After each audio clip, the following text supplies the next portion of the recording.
There are lighthouses scattered along every rocky coast, standing sentinel against the sea. Most are automated now machines blinking in the dark, no human touch required. But some of the old ones still have keepers. People who choose to spend months alone on a pile of rock with nothing but wind and waves for company. And sometimes the sea brings things to their door. Welcome to True Terror Files Official. Lighthouse keeping is one of the last truly solitary professions. You're stationed on a remote island or a windswept point, miles from the nearest town, responsible for maintaining the light and the fog signal and keeping the logbook current. The days blur together. The sound of the sea becomes your constant companion. You get used to being alone. But every keeper I've ever spoken to has a story about a night when they weren't. A night when something came out of the water or down from the rocks or up the spiral stairs and reminded them that isolation is just a word and that the ocean is very, very old. Tonight, 3 keepers share the watches that changed them. A woman on a remote Canadian island who heard something crying in the fog. A man on a reef station who discovered that the stairs went down farther than he thought. And a relief keeper in Scotland who read the previous keeper's log and realized he wasn't the only one in the tower. Let's climb up.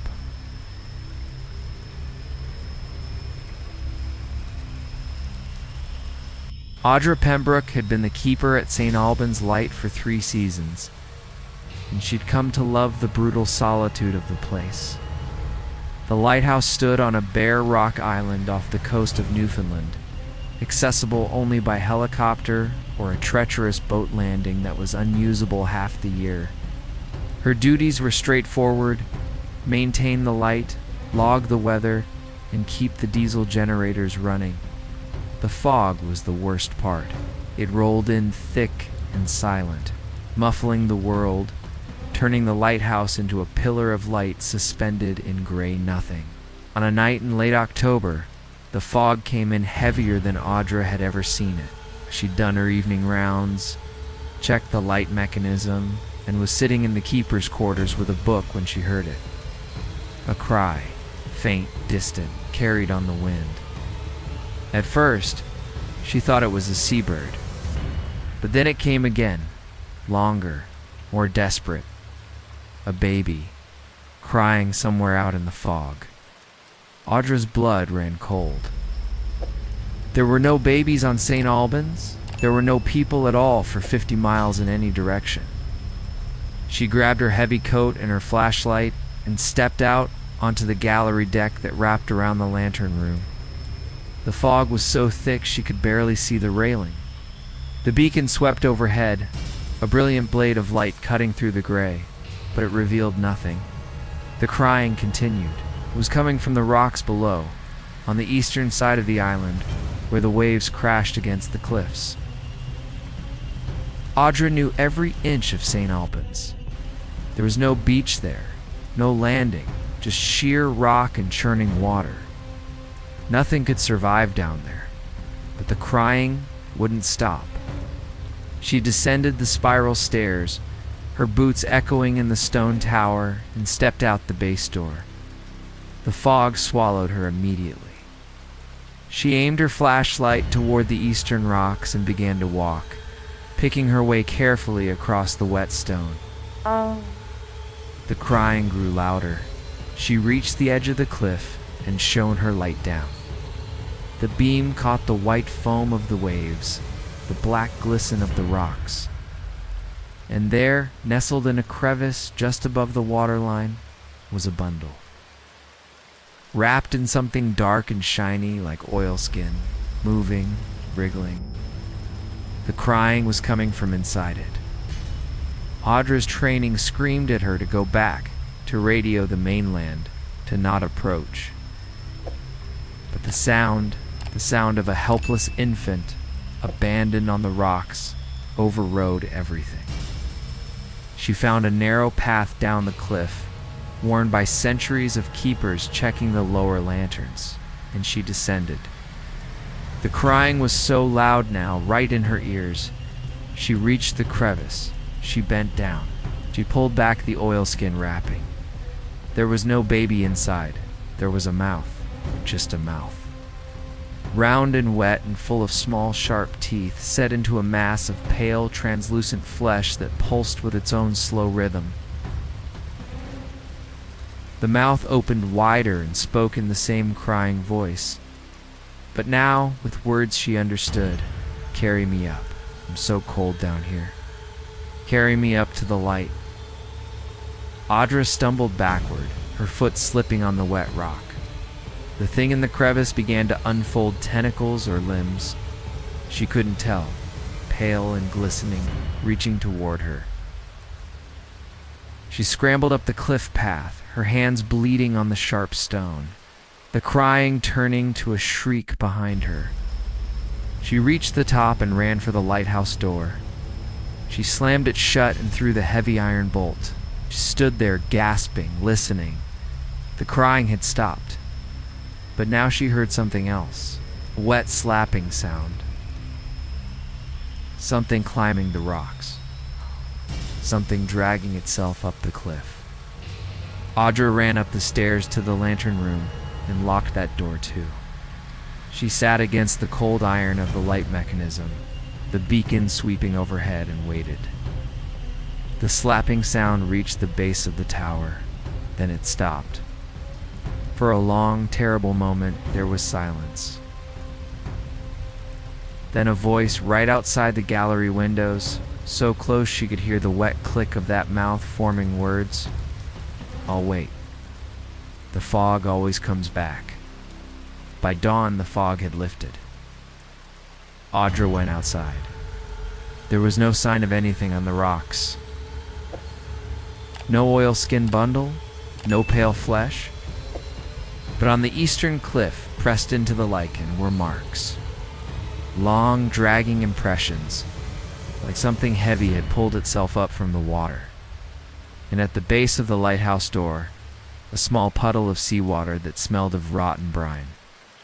Audra finished her season, but never went outside in the fog again. She requested a transfer to an inland post the following year.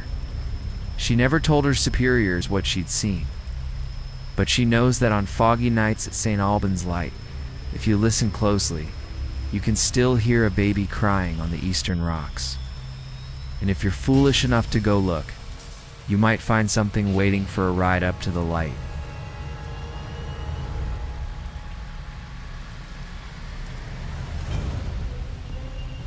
Cormac Yen was a relief keeper with the Australian Maritime Safety Authority, and he'd been sent to Dagger Reef Station to perform a routine inspection and maintenance cycle. The station was a coffee pot lighthouser, spindly iron tower on screw-piled legs, drilled into the coral reef, 60 miles off the Queensland coast. It had been automated for a decade, but the authority still sent a human once a year to check the equipment and make sure the structure wasn't rusting into the sea. Cormac had done a dozen of these jobs. They were hot, lonely, and lasted about a week.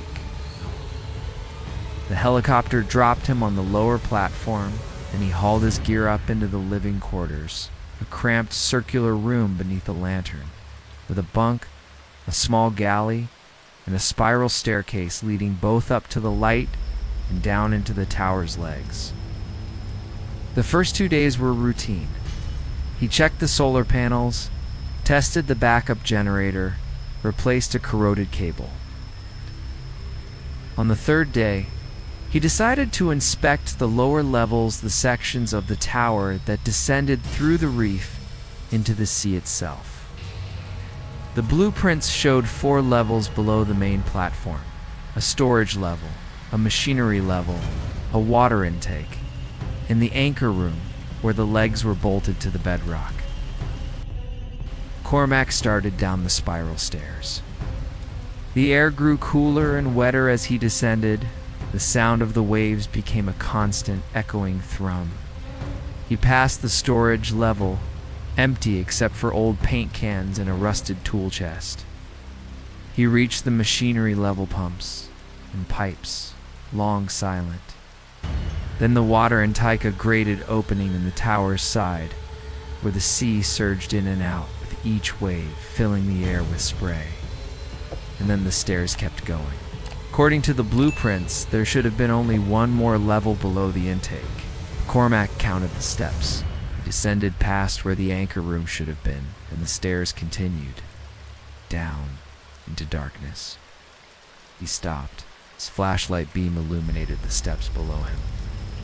They were older than the rest of the tower stone, not iron, worn smooth, as if by centuries of footsteps. The walls were no longer painted steel. They were rough, natural rock, glistening with moisture and something that looked like old barnacles. Cormac should have turned back. Every instinct told him to, but he was curious. He descended further.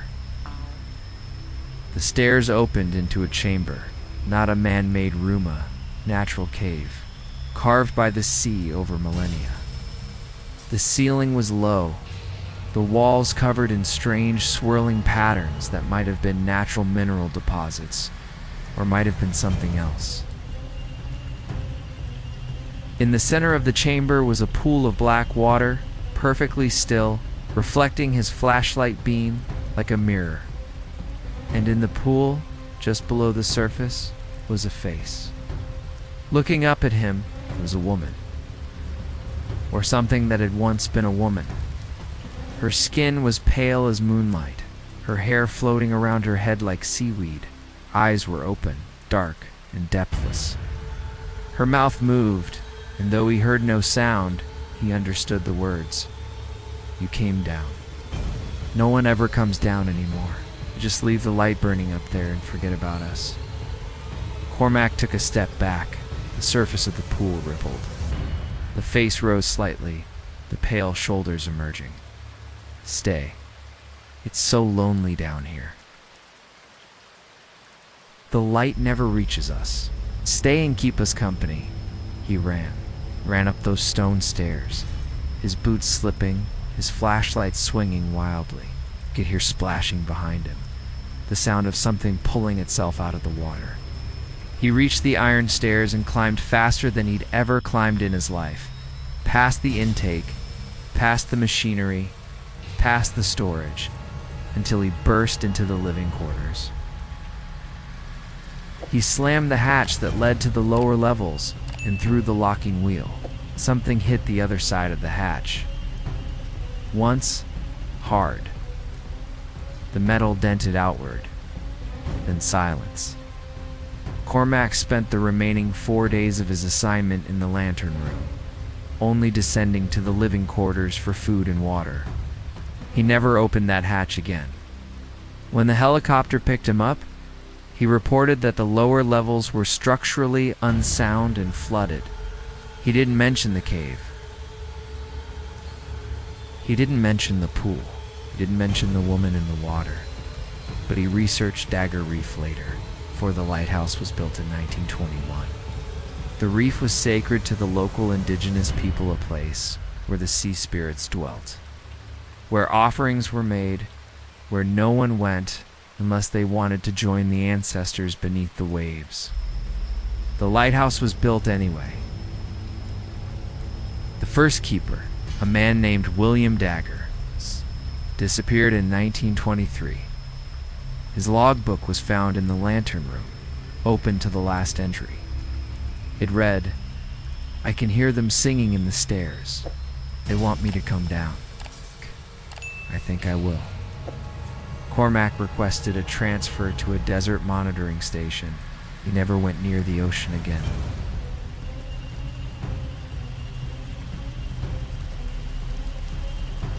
Fiona Drummond was a junior keeper with the Northern Lighthouse Board, and she'd been sent to Port Murdock Light for a 2-week relief posting while the regular keeper, an older man named Alistair Craig, was on medical leave. Port Murdock was a remote station on the Scottish coast. A traditional stone lighthouse with attached keeper's cottage, fully manual and requiring constant attention. Fiona arrived by boat on a gray afternoon, the sea already building toward a storm. Alistair met her at the landing, showed her the equipment, and handed her the logbook. "Everything you need is in here," he said. His eyes were tired, his hands shaking slightly. "I've kept detailed notes, read them carefully." "And Fiona," he paused, glancing back at the tower, "don't go into the lantern room after midnight, no matter what you hear." Before she could ask what he meant, he was on the boat and gone. Fiona settled in. The storm hit that night, wind howling around the tower, waves crashing against the rocks below. She did her rounds, checked the light, and sat down with the logbook. Alistair's entries were meticulous weather conditions, lamp oil consumption, maintenance notes. But as she flipped back through the pages, she noticed something strange. About 3 months earlier, the handwriting changed. Not Alistair's neat script, something cramped and spidery, pressed hard into the paper. The entries began appearing at irregular intervals, always dated after midnight. The first one read, "Midnight watch, light functioning, heard footsteps on the gallery, no one there." The next, 2:15 a.m., footsteps again, checked outside. The door to the gallery was open. I always lock it. Then 3 a.m. There's a man standing on the gallery. You can see him through the lantern glass. He is wearing an old keeper's uniform. He does not move. I will not go outside. Fiona's heart began to pound. She read on. The entries grew more frantic. He is inside the lantern room now. He stands by the light and watches me. I pretend I do not see him. He has been dead a long time. His face is wrong. Then, the last entry before Alistair's regular handwriting resumed. He spoke tonight. He said the light must never go out. We gave our lives for it. We're just borrowing the watch. I think he was one of the old keepers. I think they never left. Fiona closed the logbook. The wind screamed outside. The clock on the wall read 11:45 p.m. She told herself it was just Alistair's imagination, the isolation playing tricks on his mind. At midnight, she heard the footsteps, in on the gallery. Deliberate. Creak step, circling the lantern room. Fiona sat frozen in the keeper's chair, staring at the ceiling. The footsteps stopped directly above her. Then she heard the door to the gallery open. It had a distinctive squeal she'd oiled it herself that afternoon. Footsteps descended the spiral stairs. Step, step, step. They reached the bottom of the tower. They crossed the short hallway to the keeper's quarters. They stopped outside her door. The doorknob turned. The door swung slowly open. Standing in the doorway was a figure in an old-fashioned keeper's uniform. Dark wool, brass buttons, a peaked cap. His face was pale, his eyes sunken, his skin stretched tight over his skull. He looked at Fiona with an expression that might have been sorrow or might have been warning. When he spoke, his voice was like wind through a cracked window. "You're new, you don't know the rules, but you'll learn. We all learn. The light must never go out. The watch never truly ends." Fiona couldn't move. She couldn't breathe. The figure turned and walked back toward the tower stairs. His footsteps ascended. The gallery door squealed shut, then silence. Fiona sat there until dawn. When the sun rose, she went up to the lantern room. Everything was in order.